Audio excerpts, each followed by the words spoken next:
उसके बाद मैं परेशान होके मैं 2 दिन तक सीएमओ ऑफिस से लेके और मैंने सीएम ऑफिस तक, हालांकि मैंने अनिल विज तक के नंबर पे फ़ोन डायल करने की कोशिश करी कि जो तुम करोड़ों रुपए का ये बजट दिखाते हो कोरोना के बारे में, लोगों की भलाई के लिए, तो दवाई तो पहुंचती नहीं, तो फिर और क्या इलाज होगा। बाद में किस संपर्क करने पर मुझे पता चला कि अनिल विज जी 5,000 की किट पहुँचा रहे हैं। क्या ये 5,000 का सामान है? और क्या 18 के बाद जब 25 तारीख को दवाई पहुंचे, ये कोई छोटी लापरवाही है क्या? तब तक यदि मेरा बेटा मर जाता तो मैं किससे क्लेम करता? और ये जो स्वास्थ्य मंत्री और पानीपत सिविल हॉस्पिटल कुछ भी नहीं है, कोई सिर्फ फॉर्मेलिटी है। ये करोड़ों रुपए का कोविड सेंटर बना दिया है, इसमें से 5 करोड़ लगा के 15 करोड़ खा जाएंगे। कब तक रहेगा वो कोविड सेंटर? नमस्कार, मैं संदीप शर्मा और आप देख रहे हैं सिटी तहलका। फिलहाल हम एक कोरोना संक्रमित मरीज हैं, उनके पिता हैं और होम आइसोलेशन में इनका बेटा है। उनसे उन्होंने कुछ अपने जो है अनुभव स्वास्थ्य विभाग की तरफ से जो इनको कुछ दिक्कतों का सामना करना पड़ा, वो अनुभव शेयर किया है। और क्या पूरा मामला है नरेश जी? ऐसे है जी, 13 तारीख को मेरे बेटे दीपक की जो उम्र 17 साल है, अचानक तबीयत ख़राब हो गई थी। घर पे बाई दी हुए पैरासीटामोल पड़ी थी, मैंने उसको दे दी, लेकिन कोई सुधार नहीं आया। इसके बाद मैंने 15/5 को उसका कोरोना का टेस्ट कराया। 18 को पॉजिटिव रिपोर्ट आई। 18 को मेरे पास सिविल हॉस्पिटल से फ़ोन आया कि जी आपके बेटे की पॉजिटिव रिपोर्ट है, इसको घर में एक कमरे में अलग लिटा दो, कल डॉक्टर विजिट करेंगे और आपको दवाई देंगे। जो मैं 20 तारीख तक वेट करता रहा, पर ना किसी डॉक्टर ने विजिट करी, ना किसी ने फ़ोन करा, ना किसी ने मेरे बेटे की दवाई पहुँचाई। उसके बाद मैं परेशान होकर मैं 2 दिन तक सीएमओ ऑफिस से लेके और मैंने सीएम ऑफिस तक, हालांकि मैंने अनिल विज तक के नंबर पे फ़ोन डायल करने की कोशिश करी कि जो तुम करोड़ों रुपए का ये बजट दिखाते हो कोरोना के बारे में, लोगों की भलाई के लिए, तो दवाई तो पहुंचती नहीं, तो फिर और क्या इलाज होगा। उसके बावजूद मैंने 1075 पे भी फ़ोन करा और सीएम ऑफिस से, और 1075 से कोई मुझे डीसी ऑफिस का नंबर दे दे कि आप वहाँ कॉल करो, वहाँ से आपकी हेल्प होगी, कोई मुझे रेड क्रॉस का नंबर दे दे।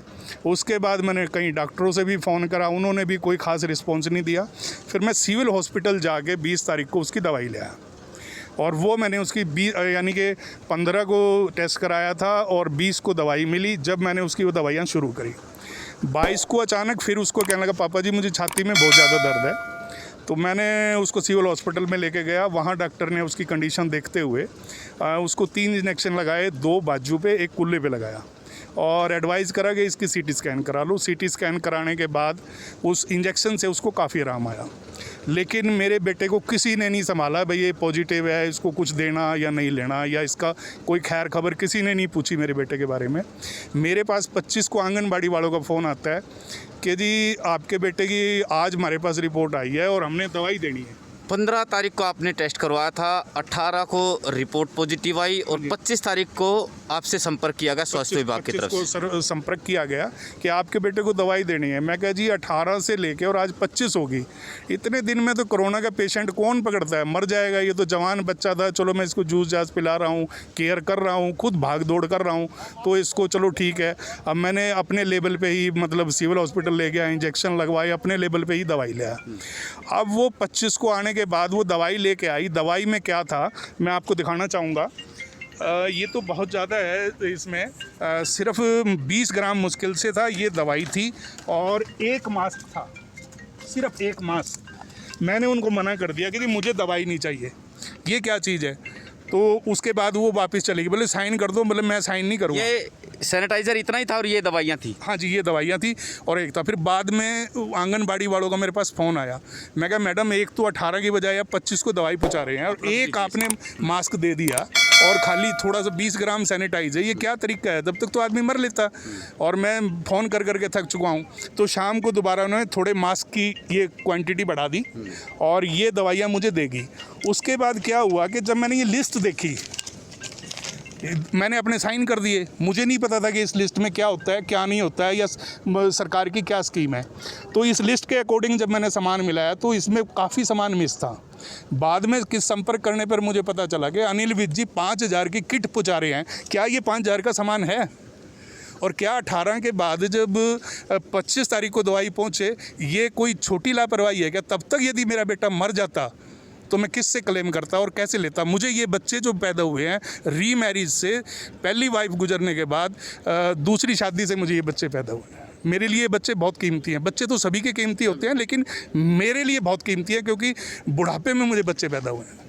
ये जो स्वास्थ्य मंत्री और पानीपत सिविल हॉस्पिटल कुछ भी नहीं है, कोई सिर्फ फॉर्मेलिटी है। ये करोड़ों रुपए का कोविड सेंटर बना दिया है, इसमें से 5 करोड़ लगा के 15 करोड़ खा जाएंगे। कब तक रहेगा वो कोविड सेंटर। मैं से पानीपत सिविल हॉस्पिटल की सेवा से, और हालांकि मैंने अनिल विज जी को भी ये व्हाट्सअप किया है कि इस सारे संक्षेप में हिंदी में लिख के मैंने अनिल विज जी को भी किया है, लेकिन उन्होंने भी अभी तक नहीं देखा, कोई जवाब नहीं आया। क्या कहना चाहेंगे सरकार से और मंत्री जी से भी? कुछ नहीं, सरकार के झूठे दावे हैं।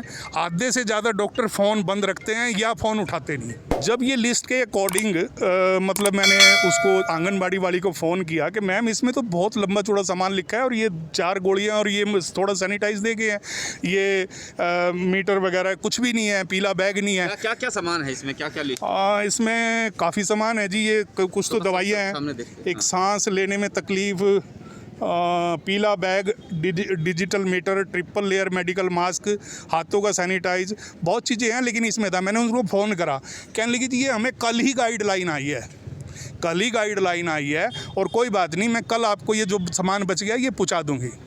और 1075 वालों ने भी कोई सुनवाई नहीं करी। ये काम का झूठे नंबर हैं, झूठे ढकोसले हैं, सिर्फ फॉर्मेलिटी है। अभी मेरे पास घर से फ़ोन आया है, आशा वर्कर घर पे आ रही है और वो मेरी मिसेज के साथ लड़ाई झगड़ा पता नहीं क्यों कर रही है।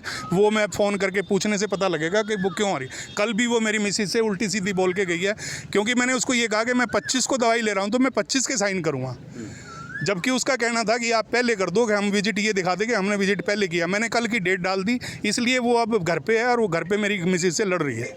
स्वास्थ्य विभाग की एक बड़ी लापरवाही आप इसको बोल सकते हैं। जैसा इन्होंने बताया कि एक ये भी इन्होंने कुछ अपनी तरफ से इसमें डाला गया है, इससे भी कम सैनिटाइज़र इनको दिया गया था। और स्वास्थ्य मंत्री अनिल विज की तरफ से कुछ दिन पहले एक 5,000 रुपये की किट देने का दावा किया गया था कि 5,000 रुपये की किट है जो होम आइसोलेशन के अंदर 3 लेयर का मास्क है।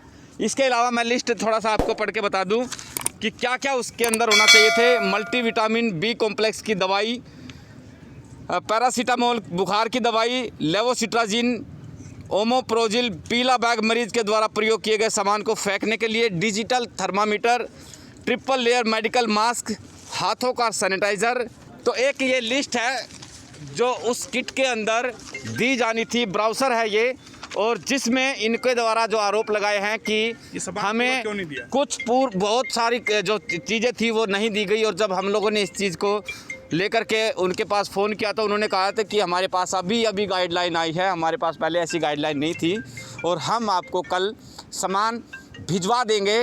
और फिलहाल के लिए आप बने रहे हमारे साथ। एक तहसील कैंप का मामला है जहाँ पर 15 तारीख को एक 17 साल के लड़के की कोरोना की टेस्ट के द्वारा किया गया था और 18 तारीख को उनकी रिपोर्ट पॉजिटिव आई थी।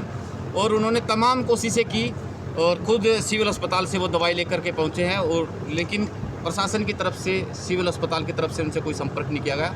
कल 25 तारीख थी, कल आशा वर्कर की तरफ से उनको फ़ोन आया कि आपके बेटे की रिपोर्ट पॉजिटिव आई है 8 दिन के बाद में। और वो बता रहे हैं कि 2 पत्ते दवाइयों के 4 पत्ते वो लेकर के पहुँचे, जबकि अनिल विज के द्वारा जी जो स्वास्थ्य मंत्री है उनके द्वारा एक 5,000 की किट जो तमाम उसके अंदर सामान है, ऑक्सीमीटर है और साथ के साथ 3 लेयर मास्क है, सैनिटाइज़र है और बहुत सारी दवाइयाँ हैं, मतलब पूरी किट तैयार की गई है। थर्मामीटर भी है उसके अंदर। उन्होंने सवाल उठाया कि बहुत बड़ा घोटाला है वो किया जा रहा है प्रशासन की तरफ से, और शायद आप परिचित ना हो तो क्या एक्शन लेंगे? और देखिए, मेरी जानकारी में ये बात नहीं है, अभी आपके माध्यम से बात पता लग रही है और मैं सीएम साहब से अभी दोपहर बाद भी बात करूँगा इस विषय में, जरूर करूँगा।